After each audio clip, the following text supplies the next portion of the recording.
Hello, Assalamualaikum. Can you hear me? Yeah, yeah, I can hear you. How are you? Good, alhamdulillah, yourself? I'm well, not too shabby. Anyway, I just appreciate you making the time for this. I apologize for the lost footage, but I'm glad that you're able to invest more time. I really appreciate that. Absolutely, no problem.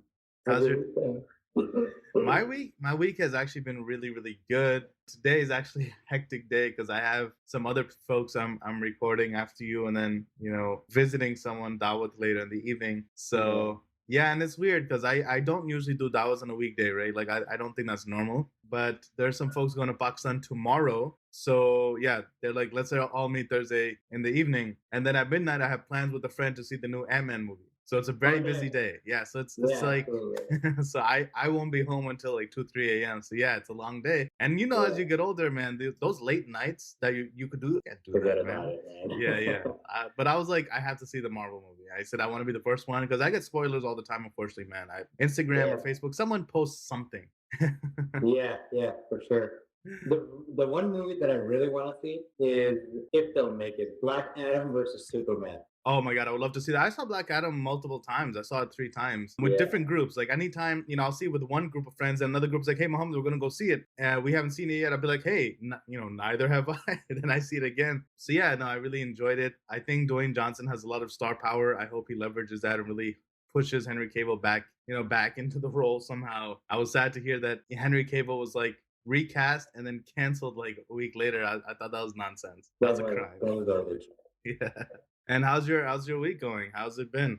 Alhamdulillah, it's been good. Lots of productivity. I'm a big brain dump on a paper type of guy.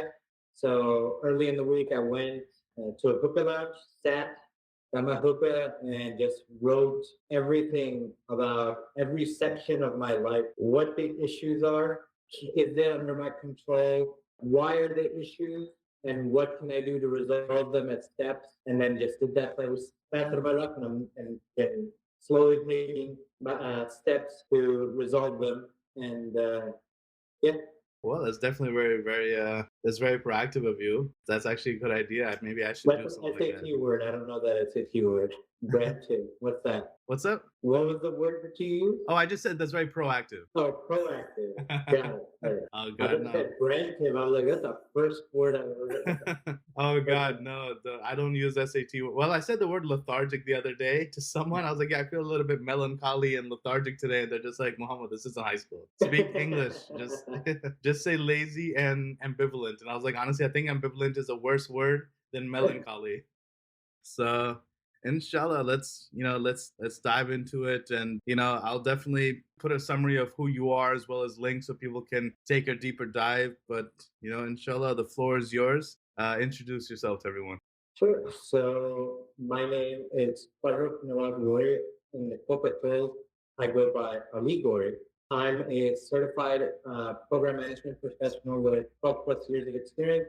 I have a mixture of internal and external client-facing experience, creating an expertise, or I have an expertise in implementing sales cloud software such as Salesforce Sales Cloud or Service Cloud, Marketing Cloud, Salesforce CPQ, Vendado CPQ, a whole host of pricing software suites, contract lifecycle management, doing integrations between these different softwares and integrating with ERP softwares for order management, Yeah. doing data transformation as well. I went to the University of North Texas, did a BA in International Studies with a primary focus on politics and diplomacy, and a minor in Arabic, completely unrelated field. Never went into it, way too much competition, and not my cup of tea at the end of the day. So while I was in college and shortly after college, in that period of time, I was doing independent, like contract work for small businesses.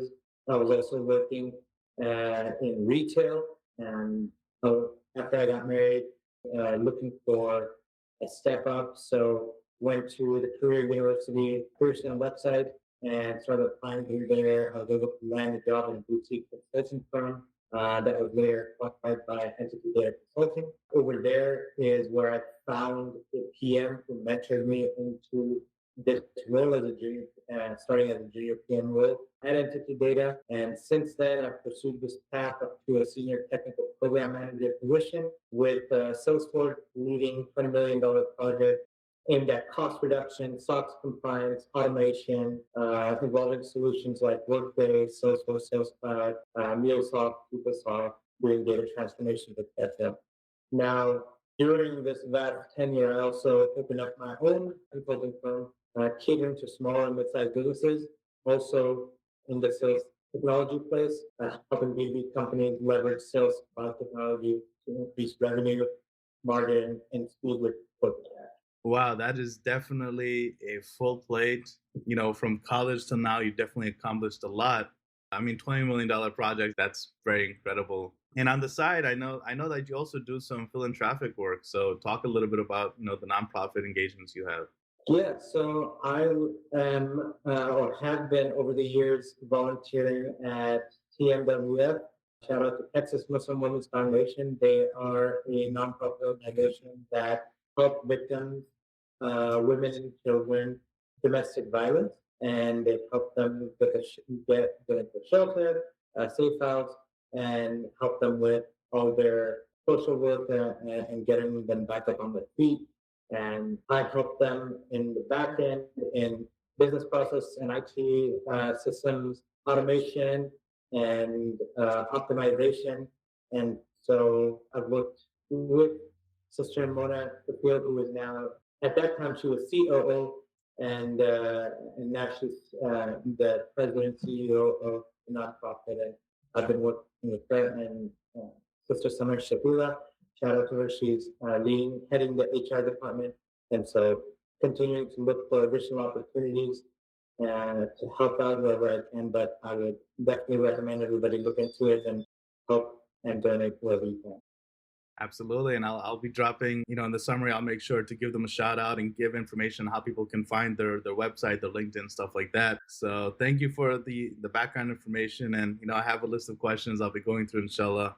So we've already done the first one, who are you and whatnot. So you already also covered question 2, which is your current job and how you got into it. So yeah, so question 3, what jobs have you held between high school and now? Just go through each one and then talk about what you took from each one that then helped you be better at the next one.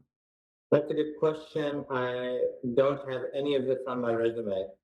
So starting from the way bottom and right after, I didn't hold the job in high school, but right after high school, I got a job in Prospect at the airport. So there were people at that time before TSA was checking your tickets. Yeah. I was the one checking your tickets and your driver license. I was that guy. And in that position, you meet a whole host of people, and it can get pretty boring just looking at a ticket, name, and driver license. So I saw my coworker, he would start striking conversations, making jokes with the people. And so over there, I started doing the same, started building up my communication skills, approaching people and being able to, a random stranger, and being able to talk to them, joke with them. So that helped me with communication, and it was right on the tip of my tongue. Communication and confidence, because I definitely lacked confidence coming out of high school.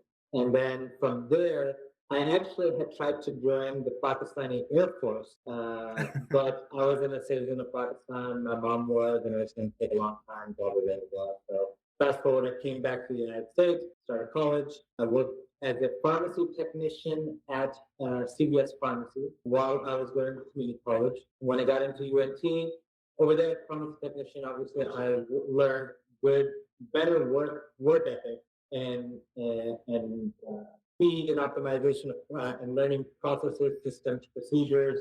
Went to UNT after that, left pharmacy, got a job at a computer lab, technical lab. That was a pretty chill job and met a lot of people. So again, communication was a key component over there. I worked at sales at a mall kiosk as well as JCPenney while I was in college at UNC. I also picked up IT contract work because I was slightly tired of working at retail. So started building up some technical skills, setting up computers, installing software, and training, for small businesses and healthcare and construction. After college, I was working at Nordstrom, again in retail, still doing the contract work. I did contract work on Friday. So Nordstrom, then I got married and I switched to Dillard's. From there, I was like, okay, I'm married, I'm working at Dillard's, I need to step up my game. Yeah. So that's when I went to the Career Center website. I was like, I need to polish this resume and see what professional gig I can get. And so that's where I landed the job at the boutique consulting firm. Started off as a research analyst, and then again, as I said earlier on, I met a TMP professional over there who helped me with understanding what the project management field was all about. I got interested in it. I created an opportunity to help support the main project and created a junior PM role for myself. After that, I got into a small company called Endeavor Commerce, which was later bought out by Vendavo. I got in as a technical PM, learning their CPQ software suite. Stayed there about almost 5 years. Moved up. I got promoted to a technical program manager role in there, and then from there I went to ServiceNow as a technical program manager, working on a $20 million project, internal business transformation for Sales Cloud, from CRM all the way to ERP, master data management, etc. And then current role at Salesforce, transition into as a senior technical program manager, managing $20 million projects. All of it. That's incredible. And I will say this, I've noticed, and many people are going to notice that once you got married, there's a huge, steep progression. Ali was Not like, only that, so marriage sobers you up, and then the kids bring all the butter. oh, mashallah, man. Nah, kids are a blessing. And they even say when you get married, like I think it's a hadith, they say that when you get married, Allah subhanahu wa ta'ala puts blessings. There's a lot of, charity in it and blessings in it. Like I know friends who they got married and they notice like they're making the same money, but then suddenly things at work are getting easier, things were less stressful. And, you get that sakina, that peace, alhamdulillah. What is your day-to-day like? So the senior technical program manager, and even in running my own business, took a lot of communication. A lot of communication through email, a lot of communication through Slack, a lot of communication through meetings.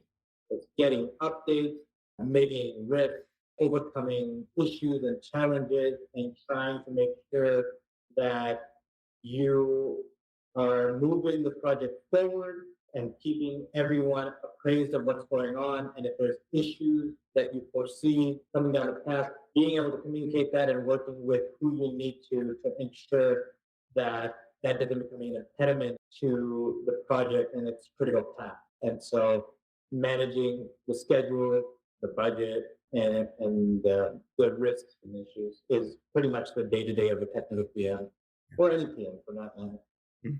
So you manage people, of course. What would you say is your management style? How would you describe it? So I'm not a direct manager, but as a project manager or program manager, I manage and collaborating with a very diverse and cross-functional team.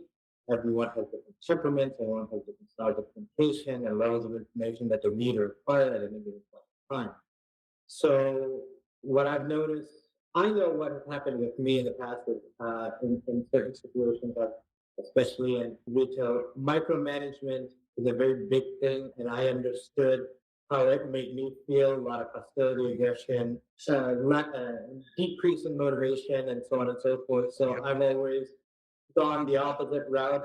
I've been empathetic with whoever I've worked with. I've been open, honest, and communicative with how I work with people and people I've managed. I'm very empathetic with them, understanding, and always work to understand everybody's situation, especially if things are going south. Being able to understand the situation and hearing them out and coming from a place of empathy and working with them to help resolve the issue, because at the end of the day, everyone has things going on in their life, and you want to ensure that you build the relationships positively, because when you come from a place of empathy and positivity, people are more motivated, they're more inclined to work harder and more inclined to be collaborative and keep the project progress of that project going. 100%. That makes a lot of sense, and I totally resonate with that management style. That's something you polish over years, and micromanaging never helps anyone, right? And it's funny because I think people who were micromanaged tend to turn around and be better managers because they know what it feels like to be micromanaged, and they go like, I don't want to be this kind of leader. Like I don't want my employees to feel this way about me or be inhibited in any way. Yeah. So Okay. the next question is, do you have any regrets and mistakes that you made career-wise, and how did they turn into learning opportunities? So maybe it was like a bad hire, or maybe it was a choice you made on a project that cost time or money and, reflected poorly on you, something like that. Doesn't have to be catastrophic, just something that you learned from that other people can relate to. So that's actually a good one. And what any regrets or mistakes that you made career-wise? Yeah. And it doesn't even have to be recent. I mean, it could be something you made, Mhm. years back.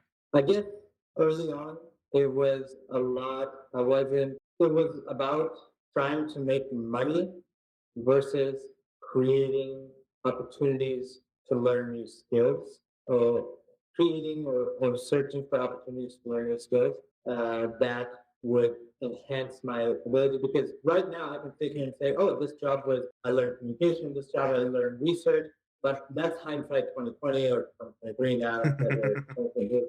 At that time, it was just about trying to get a job and survive. But when you're in survival mode, you're not thinking of growth. And when I got married, I was like, now I'm not only responsible for myself, I'm responsible for somebody else. Yeah. Now I can't. We may be in survival mode, making 950 an hour at Dillard and some contract work, IT contract work here and there. But we need to think about the future, and we're gonna kill this and that. What can I do that can get us out of this particular situation? What skills I need to obtain? What certifications I need to do? What career pathway I need to choose? Because I had done international studies and minor in Arabic from UNT, and I'm competing with Ivy League and master students going into politics and UN and this and that. I was like, I wasn't going to get into this. So I needed to make a pivot, and we needed to make it fast. So early in my career, the focus on just surviving and not having a growth mindset. And that's definitely something a lot of people are going to relate to, because there's a huge hustle culture, particularly in the Northeast in New York, and you have to have that longitudinal vision and realize that the job you have today is not the job you want to have a year from now or after you get married or start having kids. Like, you thinking long term, picking up skills so that you become more valuable later. That's definitely important. You mentioned, you went to UNT, you studied politics and whatnot. What skills would you say you picked up in college, whether it was the ability to do research, manage clubs or people, speak publicly? What skills did you pick up in college that you polished and use today? They're still relevant today. Absolutely. So in college, in my particular field of study, research was a big thing. Writing 20, 30-page essays was a norm. So definitely research skills, and then developing communication skills. I also joined Model UN and the Model Arab League, represented Saudi Arabia in one of the, I forget which chamber or whatever it was, also the Arabic club. I was part of that. So being able to communicate with a diverse group of people, and UNT is a very, very diverse school of people. So very interesting folks over there. Yeah, research communication is something that I was exposed to, and maybe even appreciation for the historical and current human experience. Wow, that's definitely a good response. And that's something I also relate to. Some of the skills you pick up in college, they do come in handy years later. It's not just about kind of graduating. You'd be surprised what things you pick up along the way that pop up later on. Even especially writing. You mentioned writing. Writing is actually super valuable. Like, Yeah. when you do training manuals or white papers, something like that, or you're even trying to justify like an initiative or handle negotiations with vendors, right? The ability to write eloquently comes in handy. Writing eloquently, and so I guess research and writing goes hand in hand with critical thinking. So being able to logically go through and critical think and extrapolate conclusions from information to that. What books or resources have you used along the way and maybe continue to use? And I know you touched on this last time, so I'm happy to ask you again because you had great Yeah, answers. absolutely. And I kept it right here. I didn't have to go to my bookshelf for this right here. I'll have to share my background with you guys for a few seconds. Change background. There you go. So this book right here, Knock 'em Dead by the Ultimate Job Search Guide. I got the 2013 version, as you can see. See, I was married in 2012. This is 2013. This helped me get into that boutique consulting firm, and I've been using it ever since.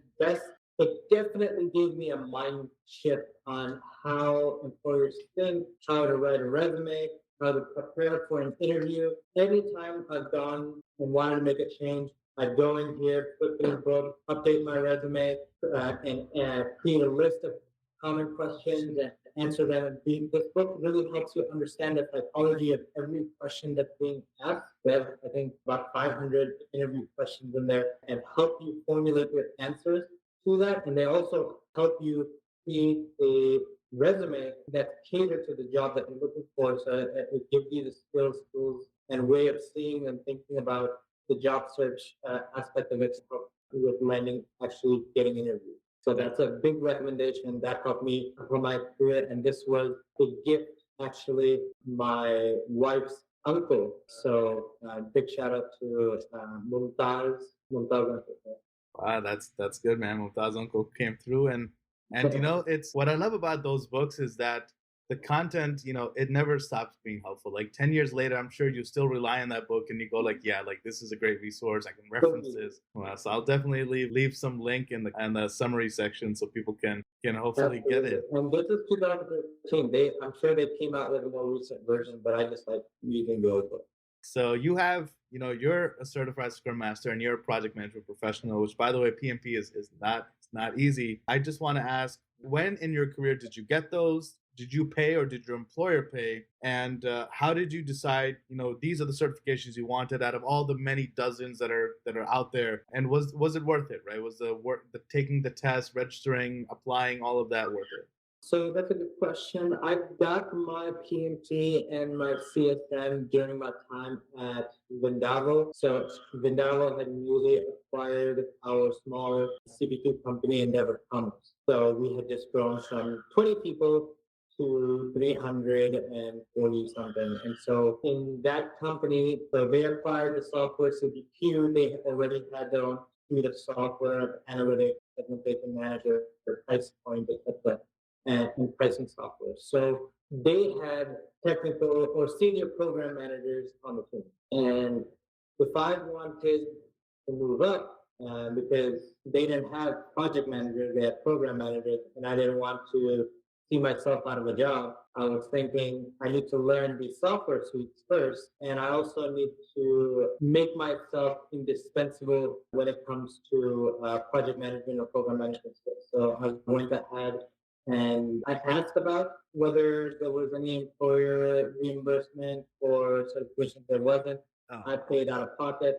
I think it was $1,000 for the CSM thing, and I don't know how much I spent on a PMP because they were all the study material, the books, the exam, whatever, and then the actual final exam. That cost a pretty penny, but was it worth it? I believe absolutely every single bit, because I definitely went up to a technical program manager position, not only there, but seems like a lot of jobs put PMP preferred, and they always, if you have a PMP, they would definitely prefer you. And so it's definitely, the certs enhanced my skills, increased my marketability, established more of an authority. And then, at a certain point in time, when you have both the PMP and 12 plus years of experience, the authority comes naturally. I think there was another question in there that I just put out. So. Yeah, no. It's we asked, when did you get these? You mentioned that. Did you pay your employer? How did you decide you wanted these, and did you find it to be worth it? So that's actually answered all of them. So when I was in Dallas, that was about 2018 is when I got the certs. Wow, excellent. Let me ask you something. How did you find the difficulty of the PMP exam? Like, and what I mean by that is, were you relying on the book during the exam, or were you taking the exam and you realized, a lot of my real life experience is helping me here? Do you think the book was more helpful, or do you think the real life experience was more helpful? Definitely the book, and not the experience, because in real life experience, there are a vast majority of, or vast variation of issues and risks and scenarios where you have to adopt and adapt your framework with the environment. For example, one of my clients, business clients, they were an enterprise level client. but they were completely waterfall. They had hired a project manager who was trying to implement agile methodology into a completely waterfall organization, and they spent 9 months of schedule and budget and got nowhere. And so you learn from the book the methodology, tools, the technique, but you need to know how to apply them anywhere you go and be adaptable. So definitely the book was more helpful for the exam. It was a very difficult exam as well. I studied 3 months every day after work till 12 o'clock at night. That was my thing, and I went through multiple practice exams, went through the book twice, and but it was 200 questions long. Every question that you took, any question that you got right, the questions would subsequently get harder, and the more you got wrong, the questions would get easier. And for me, alhamdulillah, it got harder because shameless, I guess I wouldn't call it fun, but like Yeah. I scored in the top 98 percentile. So I was Wow, pretty happy mashallah. about that. Now that is impressive because I know the people who like to pass the PMP. I mean, you have to know your stuff, right? Passing the PMP is not easy. I'm well aware that the exam is hard, and I know that everyone who's passed it, like it adds credibility, but they already had credibility to begin with. Like you know that they already had everything: the discipline, the time management, the experience, the ability to study it, and it is a hard exam. It is a hard exam, so that's why it's very impressive that you have it. And then you're also a Scrum Master on top of that, which is great. Not to say CSM is on the same level. I know it's slightly less difficult, but there's a reason I phrased it less difficult and not easier because it's still Scrum is still not easy. How would you define your job to someone with zero, I guess, industry knowledge? So people who don't know Salesforce project, how would you describe it to like a teacher or something? I would explain project or program management to a teacher that this job is a facilitator and a coordinator of different activities that different resources of different skill level and authority have to do and collaborate on. And you need to orchestrate like a conductor in an orchestra and try to get everything moving in the same direction without exceeding or trying to exceed the schedule unauthorized and exceed the budget unauthorized. That's definitely a great descriptor. So you mentioned that you have your own consultancy, and I'll drop its information in the description section. What is the toughest part of running your own consultancy? Like I said last time, sales and marketing. I'm definitely not going to go back on that because trying to drive new business or market new business, leveraging digital marketing, I had to learn a lot about digital marketing in the different ways, especially on LinkedIn, and then how to actually find who's your persona that you're marketing to, and being able to find them on LinkedIn and being able to write copy that will elicit a response to them, and then going down, having a sales funnel and going down to the sales funnel. It's very, very time consuming. You have to have a lot of knowledge and there's a lot of effort. And if you already have multiple projects going on and other clients that you are working with, you need to have a team. And then you ask, where am I going to have time to train these salespeople on this entire process? So it's like a catch-22. You got to make the time and do it. So, but this little circle has been my pain point, and I'm slowly working on it. And what made you decide to start your own consultancy? What drove you that I want to be my own boss? I want to have my own company. What inspired this move to go away from like a 9 to 5 into having your own schedule and having your own company? So there were a number of factors. One of them related to the mission of TNWF, and then my own. And I have a vision of seeing that on a grander scale, and a lot of that takes money, a lot of philanthropy, and so I was like, being at a 9 to 5 stuck at one place, you are limited by income. And if you look at the Quran, Allah subhanahu wa ta'ala, whenever he talks about wealth, there's tijara, business attached to it somewhere right around that word wealth. And so if you want to create wealth, then you have to go into business. There's no employee made millionaire unless maybe you're in sales. But even then, they are working for themselves for that commission. That's definitely a good explanation. So there's a lot of college kids who graduated like during COVID. And because of COVID, they had internships canceled. Because of COVID, the job market has been very volatile and flux, not to mention all of the layoffs we've been seeing. Do you recommend people who aren't able to find work to open their own consulting company? Do you recommend they pursue the same certifications you have? Or do you think they should gain experience for first?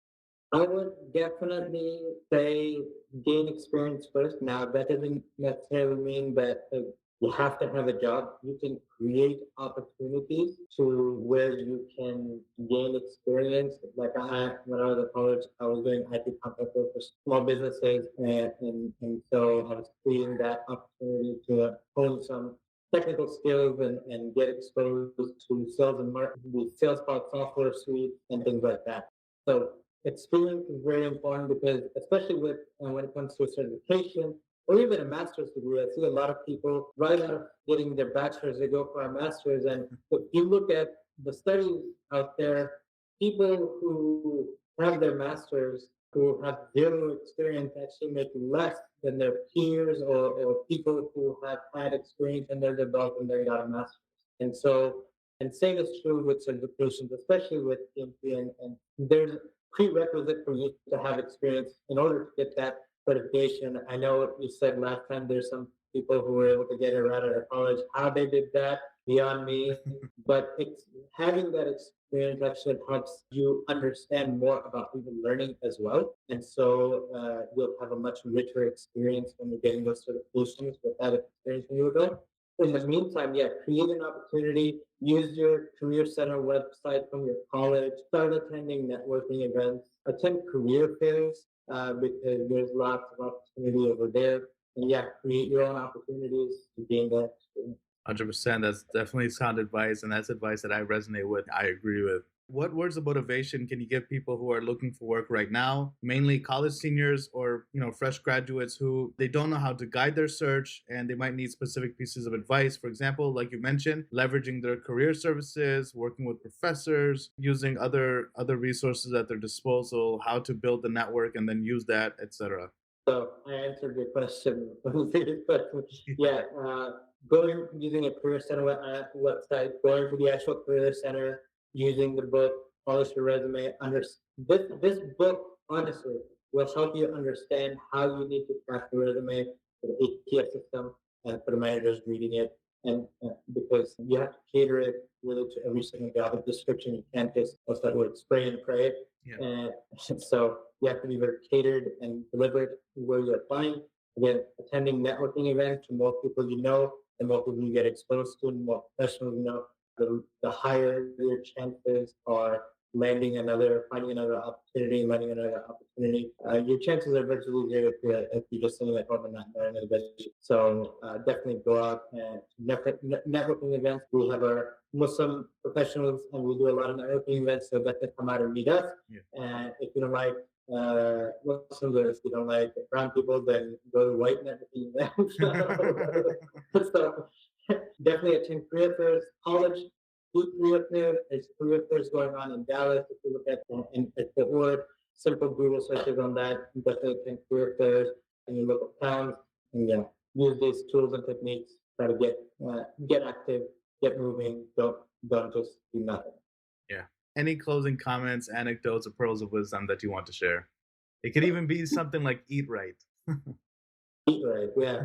I think I'm gonna go back to what I ended with the last time, and because the lesson in there I think is helpful. A lot of people when they can't find a job or they get fired, they get into this depressive state, but then they feel like they're not making what they should be, or they didn't do well in college and things like that. Look, and I'm going to be open, and I don't care my future employers or whatever may know this, but my high school GPA was 1.47 when I graduated. My college GPA started off low. It was in the low twos, but I ended up at 2.75. A lot of people think that your academic career has a huge impact on your future to a certain extent, and maybe certain career fields it may, but at the end of the day, it's the amount of effort, grit that you're willing to put in